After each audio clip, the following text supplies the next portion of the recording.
ಸಾಹಸ ಸಿಂಹ ವಿಷ್ಣುವರ್ಧನ್ ಅವರ 75ನೇ ಹುಟ್ಟುಹಬ್ಬದ ಸಂಭ್ರಮದಲ್ಲಿ ವಿಷ್ಣುದಾದ ಅವರ ಅಭಿಮಾನಿಗಳೆಲ್ಲರೂ ಕೂಡ ಆ ಒಂದು ಕ್ಷಣವನ್ನ ಕಣ್ತುಂಬಿಕೊಳ್ಳೋದಕ್ಕೆ ಈಗರ್ಲಿ ವೆಯ್ಟ್ ಮಾಡ್ತಿದ್ದಾರೆ. ಅವರೊಟ್ಟಿಗೆ ಸಾಕಷ್ಟು ಸಿನಿಮಾಗಳಲ್ಲಿ ಅಭಿನಯಿಸಿ ಕನ್ನಡ ಚಿತ್ರರಂಗದ ಬೆಳ್ಳಿ ಪರದೆಯಲ್ಲಿ ಅಮೋಘವಾದಂತಹ ಅಭಿನಯವನ್ನ ಕೊಟ್ಟಿರುವಂತಹ ನಿಮ್ಮೆಲ್ಲರ ಪ್ರೀತಿಯ ಹಿರಿಯ ನಟಿ ಭವ್ಯ ಅವರು ಇವತ್ತು ನಮ್ಮ ಬಾಸ್ ಟಿವಿ ಜೊತೆ ಆ ಒಂದು ಸಿನಿಮಾದ ಬಗ್ಗೆ ಆಗಿರ್ಬೋದು, ವಿಷ್ಣುದಾದ ಅವರ ಬಗ್ಗೆ ಆಗಿರ್ಬೋದು, ಒಂದಷ್ಟು ಮಾತುಗಳನ್ನ ನಮ್ಮ ಜೊತೆ ಶೇರ್ ಮಾಡ್ಕೊಳ್ಳೋದಕ್ಕೆ ಸಿಕ್ಕಿದ್ದಾರೆ. ನಾನು ಅವ್ರನ್ನ ಮಾತನಾಡಿಸ್ತಾ ಹೋಗ್ತೀನಿ.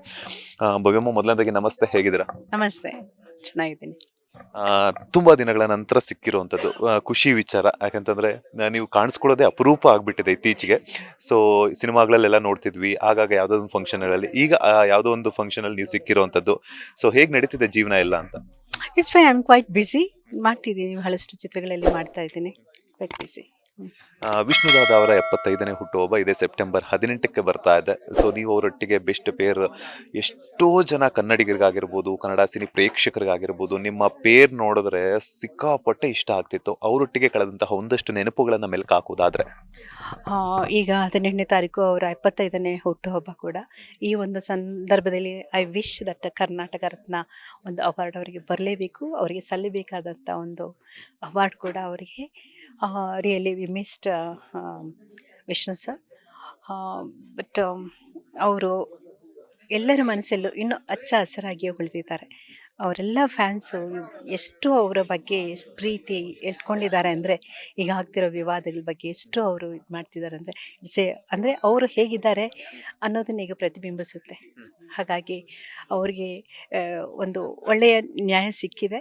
ಇಟ್ ಈಸ್ ವೆರಿ ತುಂಬ ಖುಷಿ ಕೊಡ್ತು ನನಗೆ. ಭವ್ಯಮ್ಮ, ಏನಂತಂದ್ರೆ ನೀವೇ ಹೇಳಿದ್ರಿ, ಈಗ ಸಾಕಷ್ಟು ದಿನಗಳಿಂದ ವಿವಾದ ಒಂದು ಹರಿದಾಡ್ತಿತ್ತು ಅವ್ರ ಬಗ್ಗೆ ಅಂತ ಹೇಳ್ಬಿಟ್ಟು. ಆ ವಿವಾದ ನಿಮ್ಮ ಕಿವಿಗೆ ಬಿದ್ದಾಗ ಏನ್ ಅನ್ನಿಸ್ತು ನಿಮ್ಗೆ? ಅಂತ ಒಬ್ಬ ಮೇರು ನಟನಿಗೆ ಈಗ ಆಯ್ತಲ್ಲ ಅಂತ. ಆಗ ತುಂಬ ಎಲ್ಲರಿಗೂ ಇದು ಬೇಜಾರಾಗಿ ಆಗುತ್ತೆ ಈ ಸಂಗತಿ. ಬಟ್ ನಾನು ಕೂಡ ಹೋಗಿದ್ದೆ ಒಂದ್ಸರಿ, ಮುಖ್ಯಮಂತ್ರಿಗಳನ್ನ ಮೀಟ್ ಮಾಡಿ ಮಾತಾಡಿದ್ವಿ ಆವಾಗ ಕೂಡ. ಹಾಗಾಗಿ ಈಗ ಸಿಕ್ಕಿದೆ, ಒಂದು ಒಳ್ಳೆ ನ್ಯಾಯ ಸಿಕ್ಕಿದೆ ಅವರಿಗೆ. ನಿಮ್ಮ ಶೂಟಿಂಗ್ ಸೆಟ್ ಅಲ್ಲಿ ಸಾಕಷ್ಟು ಸಿನಿಮಾಗಳೆಲ್ಲ ಅಭಿನಯಿಸಿರೋದ್ರಿಂದ ಶೂಟಿಂಗ್ ಸೆಟ್ ಅಲ್ಲೆಲ್ಲ ಹೇಗಿರ್ತಿದ್ದು ವಿಷ್ಣುದಾದ ಅವರು ಅಂತ? ಅವಾಗ ಅವರು ರಿಯಲಿ ಸೂಪರ್ ಸ್ಟಾರ್, ಒಂದು ಸುಹೃದ್ರೂಪಿ ನಟ ಅವರು. ಆವಾಗ ನಾನು ಇಂಡಸ್ಟ್ರಿಗೆ ಬರೋಕ್ಕೆ ಮುಂಚೆನೇ ಅವರು ದೊಡ್ಡ ಸೂಪರ್ ಸ್ಟಾರ್ ಆಗಿದ್ದರು. ನಮಗೆ ಆಗ ಅವ್ರ ಜೊತೇಲಿ ನಟಿಸ್ತಿದ್ದೀನಿ ಅಂದರೆ ನನಗೆ ತುಂಬ ಖುಷಿ ಕೊಡ್ತು, ತುಂಬ ಸಂತೋಷ. ಅವ್ರ ಜೊತೆ ಚಿತ್ರಗಳು ಮಾಡಿರೋದಂದರೆ ಒಂದಲ್ಲ ಎರಡಲ್ಲ. ನೀ ಬರೆದ ಕಾದಂಬರಿ, ಕೃಷ್ಣ ನಿಮಗೆ ನೆಮ್ಮರು, ಹೃದಯ ಗೀತೆ, ಕರುಣಾಮಯಿ ಜನ, ಹೀಗೆ ಸಾಲು ಸಾಲಾಗಿ ನಾನು ಅವ್ರ ಜೊತೆ ಒಂದು 15 ಚಿತ್ರಗಳಲ್ಲಿ ನಟಿಸಿದೆ. ಅದು ಎಲ್ಲವೂ ಕೂಡ ಸೂಪರ್ ಡ್ಯೂಪರ್ ಹಿಟ್ಟು ಚಿತ್ರಗಳು.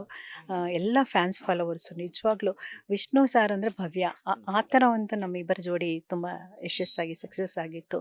ಸ್ಟಿಲ್ ಈಗಲೂ ಕೂಡ ಆ ಒಂದು ಪ್ರೀತಿ, ಆ ಒಂದು ಇದು ನಾನು ಎಲ್ಲೇ ಹೋದ್ರೂ ನನಗೆ ಸಿಗ್ತಾ ಇದೆ. ಇದೊಂದು ನನ್ನ ಸೌಭಾಗ್ಯ ಅವ್ರ ಜೊತೆ ಮಾಡಿದ್ದು ನನಗೆ ಅನಿಸುತ್ತೆ. ಅಮ್ಮ, ಶೂಟಿಂಗ್ ಸೆಟ್ ಅಲ್ಲೆಲ್ಲ ಕೂತಿರ್ತಿದ್ರಿ ನೀವು. ಅವರ ಊಟದ ಒಂದು ಬಗ್ಗೆ ಏನಾದರೂ ಹೇಳೋದಾದ್ರೆ ಯಾವ ರೀತಿ ಊಟ ತಗೊಳ್ತಿದ್ರು? ನಿಮಗೆ ಹೇಳ್ತಿದ್ರು, ನೀವು ಕೂಡ ಹಿರಿಯ ನಟರು, ಅವ್ರ ಜೊತೆ ಆ್ಯಕ್ಟ್ ಮಾಡೋದೇ ಒಂದು ಖುಷಿ ವಿಚಾರ ಅಂತ. ನಿಮ್ಗೆ ಏನೆಲ್ಲ ಸಜೆಷನ್ಸ್ ಅನ್ನ ಕೊಡ್ತಿದ್ರು ನಿಮಗೆ ಅವ್ರು ಅಂತ? ಡೆಫಿನೆಟ್ಲಿ ಅವರು ಊಟ ಕೂತ್ವಾಗ ನಾವೆಲ್ಲರೂ ಒಟ್ಟಿಗೆ ಊಟ ಮಾಡ್ತಿದ್ವಿ. ತುಂಬ ಚೆನ್ನಾಗಿ ಅವರು ಕರೆದು ಕೂಡಿಸಿ ನಮಗೆಲ್ಲ ಇದು ಮಾಡೋರು. ಮನೆಗೆ ಕರಿತಿದ್ರು, ಭವ್ಯ ಬಾ ಮನೆಗೆ ಬಾ ಅಂತೇಳಿ ತುಂಬ ಆತ್ಮೀಯವಾಗಿ ಮಾತಾಡ್ತಾಯಿದ್ರು. Is a great person. ತುಂಬ ಒಂದು ಆದರ್ಶಗಳನ್ನು ಇಟ್ಕೊಂಡಂಥ ವ್ಯಕ್ತಿತ್ವ ಅವ್ರದ್ದು. ರಿಯಲಿ ತುಂಬ ಖುಷಿ ಆಗುತ್ತೆ. It's A good experience.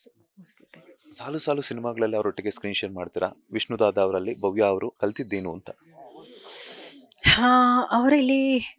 ಅವರಲ್ಲಿ ನಾನು ಗುರುತಿಸೋದು, ಅಷ್ಟೊಂದು ಸೂಪರ್ ಸ್ಟಾರ್ ಆಗಿದ್ರು ಒಂದು ಸ್ಪಾಟಿಯವರು, ಪಂಕ್ಚುಯಾಲಿಟಿ, ಅವರಲ್ಲಿದ್ದ ಒಂದು ಪಂಕ್ಚುಯಾಲಿಟಿ, ಸಿನ್ಸಿಯರ್, ಒಂದು ಆ್ಯಕ್ಟಿಂಗಲ್ಲಿ ಅವ್ರು ಹೇಗೆ ತಮ್ಮನ್ನು ತಾವು ಇನ್ವಾಲ್ವ್ ಆಗಿ ಆ್ಯಕ್ಟ್ ಮಾಡ್ತಿದ್ರು, ಇದನ್ನೆಲ್ಲ ನನಗೆ ನಿಜವಾಗ್ಲೂ ಅವ್ರ ಜೊತೆ ನಾನು ಅದು ಒಂದು ಆ್ಯಕ್ಟ್ರ್ ಮಾಡುವಾಗ ನಮಗೆ ಅದನ್ನು ಮಾಡಬೇಕು ಅನಿಸುತ್ತೆ. ಆ ಥರ ಒಂದು ಇದೆಲ್ಲ ನನಗೆ ತುಂಬ ಖುಷಿ ಕೊಡ್ತು. ಅದನ್ನೇ ನಾನು ತುಂಬ ಪಂಕ್ಚುಯಾಲಿಟಿಗೆ ಇರ್ತಿದ್ದೆ.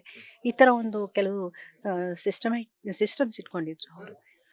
ಆ ಥರ ಎಲ್ಲ ಒಂದು ಆದರ್ಶಗಳು ನಮ್ಗೆ ತುಂಬ ಖುಷಿ ಆಯಿತು. ನಾವು ಅದೇ ಥರ ಇಷ್ಟಪಡ್ತೀನಿ, ನಾನು ಅಂಥ ನಟಗಳ ಜೊತೆ ಅದೇ ಥರ ಇರಬೇಕು ಅನ್ನೋದು ನಮ್ಮ ಇದು. ವಿಷ್ಣುದಾದ ಅವರ ಅಂದ ತಕ್ಷಣ ಭವ್ಯ ಅವರಿಗೆ ಏನು ನೆನಪಾಗುತ್ತೆ ಅಂತ? ನಾವು ಮಾಡ್ತಾ ಇದ್ದಿದ್ದ ಒಂದು ಆ್ಯಕ್ಟಿಂಗ್, ಏಕೆಂದರೆ ಒಂದು ಕಾಂಪಿಟೇಟಿವ್ ಆಗಿ ಮಾಡ್ತಿದ್ವಿ. ಎಷ್ಟು ನಾವು ಒಂದು 15 ಚಿತ್ರಗಳಂದರೆ ಸುಮ್ಮನೆ ಅಲ್ಲ, ಅದೆಷ್ಟೋ ವರ್ಷಗಳು ಹಿಡಿಯುತ್ತೆ. ಬಟ್ ಬೆಳಗ್ಗೆ ಎದ್ದರೆ ನಾವು ಮತ್ತೆ ಮುಖ ನೋಡ್ಕೊಳ್ತಾ ಇದ್ವಿ ನಾವು. ಆ ಥರ ಒಂದು ನಮ್ಮ ಒಂದು ಫ್ಯಾಮಿಲಿ ಥರ ಒಂದು ನನಗೆ ಮನೆ ಇದೆ ಬಿಟ್ಟೋಗಿತ್ತು ಆವಾಗ. ನಾನು ಆ, ಒಂದು 16 ಇಯರ್ಸ್ಗೆ ಬಂದುಬಿಟ್ಟಿದೆ ಇಂಡಸ್ಟ್ರಿಗೆ. ಆಮೇಲೆ ಇವ್ರ ಜೊತೆ ಮಾಡಿದ್ಮೇಲೆ ಬ್ಯಾಕ್ ಟು ಬ್ಯಾಕ್ ಇವ್ರ ಜೊತೆ ಪಿಕ್ಚರ್ಗಳು ಮಾಡ್ತಾ ಇದ್ದಿದ್ದು. ಒಂಥರ ಒಂದು ಆತ್ಮೀಯತೆ, ಆ ಒಂದು ಸೆಟ್ಟಲ್ಲಾಗಲಿ ಅವರೊಂದು ಕೆಲವೊಂದು ಟಿಪ್ಸ್ ಕೊಡ್ತಿದ್ರು ನಮಗೆ. ಒಳ್ಳೊಳ್ಳೆ ಪೇಪರ್ಸ್ ಓದು ಭವ್ಯ, ಹೇಗೆ ನಮ್ಮ ಆ್ಯಕ್ಟಿಂಗ್ ಇಂಪ್ರವೈಸ್ ಮಾಡ್ಕೊಳ್ಳೋದು, ಹೇಗೆ ಪ್ರೊನೌನ್ಸ್ ಮಾಡೋದು, ಈ ಥರದ್ದೆಲ್ಲ ಕೆಲವೊಂದು ಟಿಪ್ಸ್ ಕೊಟ್ಟಿದ್ದಾರೆ. Really it is great. ನಾನು ಅದನ್ನು ಅಳವಡಿಸ್ಕೊಳ್ತಾ ಇದ್ದೆ. ತುಂಬ ಮಿಸ್ ಮಾಡ್ಕೊಳ್ತೀವಿ ಅವ್ರನ್ನ. ಅದೆಲ್ಲ ನೆನಪಾಗುತ್ತೆ ನಮಗೆ. ಅವ್ರ ಜೊತೆ ಕಳೆದ ಎಲ್ಲ ಕ್ಷಣಗಳು ಕೂಡ ನೆನಪಾಗುತ್ತೆ. ಈಗಿನ ಕಾಲ ಏನಿದ್ರು ಫೋನ್ ಇದೆ, ಏನಾದ್ರು ಬೇಜಾರಾಯಿತು ಅಂತ ಒಂದು ಕಾಲ್ ಮಾಡ್ಬೋದು. ಇಲ್ಲ ಅಂತಂದರೆ ನಿಮಗೂ ಕೇಳಿದ್ವಿ, ವಿಷ್ಣುವರ್ಧನ್ ಅವ್ರಿಗೂ ಕೇಳಿದ್ದೀವಿ ಅಂತಂದಾಗ ನಮ್ಮಿಬ್ಬರಿಗೂ ಪೇರ್ ಹಾಕೊಂಡು ಇನ್ನೊಂದು ಸಿನಿಮಾ ಬರ್ತಿದೆ ಅಂತ ಹೇಳ್ಬಿಟ್ಟು ಮಾತುಕತೆ ಆಡ್ತೀವಿ. ಬಟ್ ಆಗಿನ ಕಾಲದಲ್ಲಿ ಇನ್ನೂ ಫೋನ್ಸ್ ಅಷ್ಟೊಂದು ಚಾಲ್ತಿಯಲ್ಲಿರಲಿಲ್ಲ. ಆಗ ಬ್ಯಾಕ್ ಟು ಬ್ಯಾಕ್ 15 ಸಿನಿಮಾಗಳು ಅಂತ ಹೇಳಿದ್ರಿ ನೀವೇನೆ. ಆ ಥರ ಶೂಟಿಂಗ್ ಸೆಟ್ಗೆ ಹೋದಾಗ ಮತ್ತೆ ನೀವೇ ಇಬ್ಬರೇ ಪೇರು ಅಂತಂದಾಗ ಅವಾಗ ಏನೆಲ್ಲ ಮಾತಾಡ್ಕೊಳ್ತಿದ್ರಿ ನೀವು? ಎಷ್ಟು ಖುಷಿ ಆಗ್ತಿತ್ತು ಮತ್ತೆ ನಿಮ್ಮಿಬ್ಬರ ಪೇರ್ನ ಅಷ್ಟು ಜನ ಇಷ್ಟಪಟ್ಟಾಗ ಅಂತ? ಅದು ನಮಗೆ ನಾವು ಆ ಥರ ಒಂದು ಇದೇ ಇಲ್ಲ, ನಮ್ಗೆ ಅದೆಲ್ಲ ಮಾತಾಡೋಕ್ಕೂ ಟೈಮು ಇರ್ತಾ ಇರಲಿಲ್ಲ. ನಾವು ಕಂಟಿನ್ಯೂಸ್ ಆಗಿ ಭಾರ್ಗವ ಅವ್ರ ಚಿತ್ರ ಮಾಡಿದ್ವಿ. ಫಸ್ಟು ನಾನು ಮಾಡಿದ್ದು ನೀ ಬರದ ಕಾದಂಬರಿ, ಇದು ವಾರ್ಕೀಶ್ ಅವ್ರದ್ದು. ಅದಾದ ನಂತರ ವಾರ್ಕೀಶ್ ಅವರು ಒಂದೇ ಪಿಕ್ಚರ್ ಮಾಡಿದ್ರು, ಅಷ್ಟು ಸೂಪರ್ ಡೂಪರ್ ಹಿಟ್ ಕೊಟ್ಟರು. ಅವ್ರದ್ದು ಬ್ಯಾನರಲ್ಲಿ ಮಾಡಲಿಲ್ಲ. ನೆಕ್ಸ್ಟ್ ಮಾಡಿದ್ದು ನಾವು ಭಾರ್ಗವ ಅವ್ರದ್ರಲ್ಲಿ ಕಂಟಿನ್ಯೂಸ್ ಆಗಿ ಅವ್ರದ್ದು 5-6 ಚಿತ್ರಗಳು ಓನ್ ಬ್ಯಾನರಲ್ಲಿ ಮಾಡಿದ್ವಿ. ಮತ್ತು ಕೆಲವು ಬೇರೆ ಪ್ರೊಡಕ್ಷನಲ್ಲಿ ಕೂಡ ಭಾರ್ಗವ ಅವ್ರ ಸರ್ ಜೊತೆ ಮಾಡಿದ್ವಿ. ಬ್ಯಾಕ್ ಟು ಬ್ಯಾಕ್ ಮಾಡ್ತಿದ್ವಿ. ಇಟ್ಸ್ ಆಲ್ ಅದು ಹೇಗೆ ಮಾಡಿದ್ವಿ ನಮಗೆ ಇಟ್ಸ್ ಎ ಮಿರಾಕಲ್ ಅನಿಸುತ್ತೆ ನನಗೆ ರಿಯಲಿ. ನೀವು ಮಾಡಿದ್ದಂಥ ಅಡುಗೆ ಯಾವುದಾದ್ರೂ ಅವ್ರು ಟೇಸ್ಟ್ ಮಾಡ್ತಿದ್ರ? ನಿಮ್ಮ ಅಡುಗೆಗೆ ಏನಾದ್ರು ಕಾಂಪ್ಲಿಮೆಂಟ್ಸ್ ಕೊಡ್ತಿದ್ರೆ? ಯಾವತ್ತಾದ್ರೂ ತೊಗೊಂಡೋಗಿ ವಿಷ್ಣುದಾದ ಅವ್ರು ತಿನ್ಸಿದ್ರೆ ನೀವು ಮಾಡಿದ್ದಂಥ ಅಡುಗೆನ ಅಂತ? ಒಂದು ಸರಿ ನಾನ್ ವೆಜ್ ಅವ್ರಿಗೆ ತುಂಬ ಇಷ್ಟ ಅಂತ ಹೇಳಿದರು. ನಾನ್ ವೆಜ್ಜು ಅದು ನನ್ನ ತಾಯಿ ಮಾಡ್ಕೊಂಡೋಗಿ ಕೊಟ್ಟಿದ್ರು. ಈ ಲೈಕ್ ಡಿಟ್ ತಿಂದಿದ್ರು ಅವರು. ಯಾವುದೊಂದು ನೆನಪಾಯಿತು ನನಗೆ ಇವತ್ತು ನೀವು ಕೇಳಿದಾಗ. ಫೈನಲಿ ನಿಮ್ಮ ಅಭಿಮಾನಿಗಳಿಗಾಗಿರ್ಬೋದು, ವಿಷ್ಣು ಸರ್ ಅಭಿಮಾನಿಗಳಿಗಾಗಿರ್ಬೋದು, ಏನಾದರೂ ಹೇಳೋದಾದರೆ? ನನ್ನ ಎಲ್ಲ ಅಭಿಮಾನಿಗಳಿಗೆ ಅವರ ಒಂದು ಪೇರನ್ನು ಎನ್ಕರೇಜ್ ಮಾಡಿ ಇಷ್ಟು ವರ್ಷಗಳು ನಮ್ಮನ್ನು ಅವರು ಪ್ರೋತ್ಸಾಹಿಸಿ ನಮ್ಮನ್ನ ಇಲ್ಲಿವರೆಗೂ ತಂದರು. ಅವರು ಇಲ್ಲ ಅಂದ್ರೂ, ವಿಷ್ಣು ಸರ್ ಇಲ್ಲ ಅಂದರೂ ಅವ್ರಿಗೆ ಇದ್ದಂಗೆ ನನ್ನನ್ನು ಟ್ರೀಟ್ ಮಾಡ್ತಾರೆ ಜನಗಳು. ಆ ಥರ ವಿಷ್ಣು ಅಭಿಮಾನಿಗಳು, ವಿಷ್ಣು ಅಭಿಮಾನಿ ಅಲ್ಲ ಭವ್ಯ ಅಭಿಮಾನಿಗಳು ಅನ್ನೋ ರೀತಿ ನನ್ನ ಟ್ರೀಟ್ ಮಾಡ್ತಾರೆ. ಇದೊಂದು ತುಂಬ ಖುಷಿ ಕೊಡುತ್ತೆ ನನಗೆ. ಓಕೆ, ನಮಸ್ಕಾರ. ಇದಾಗಿತ್ತು ಹಿರಿಯ ನಟಿ ಭವ್ಯ ಅವರ ಮಾತು. ಕ್ಯಾಮ್ರಾ ಪರ್ಸನ್ ದಿನೇಶ್ ಜೊತೆ Manjunath Srinivas, boss TV Kannada, Bengaluru. Latest ಹಾಗೂ ಇಂಟ್ರೆಸ್ಟಿಂಗ್ ಸುದ್ದಿಗಳಿಗಾಗಿ ಬಾಸ್ ಟಿವಿ ಕನ್ನಡ ಚಾನೆಲ್ನ ಸಬ್ಸ್ಕ್ರೈಬ್ ಮಾಡಿ. ಹಾಗೆಯೇ ಬೆಲ್ ಐಕಾನ್ ಪ್ರೆಸ್ ಮಾಡಿ.